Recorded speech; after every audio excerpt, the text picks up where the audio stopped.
Ouais, bonsoir. Il était vendéen. Ancien insulaire reclus dans les marais, cage à son insu, qu'il entête à bicyclette, ne percevant aucune issue de salut, de lieu-dit en lieu-dit, contraint de se taire, perdu. Il était vendéen, blond décoloré de surcroît, de crête ornait son crâne au pays du poulet où l'on fête l'autrefois. Une sclérodermie en coup de sabre creusait son front glabre. Une marque disgracieuse d'origine mystérieuse.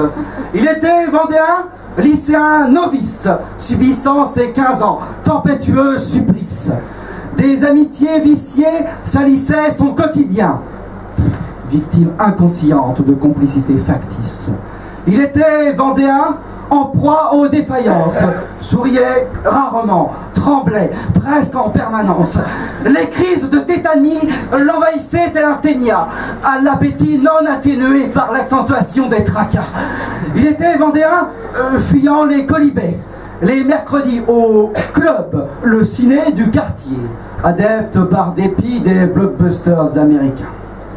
Il regagnait l'internat une fois le soleil chu, des bouts de pellicule entre les yeux confus.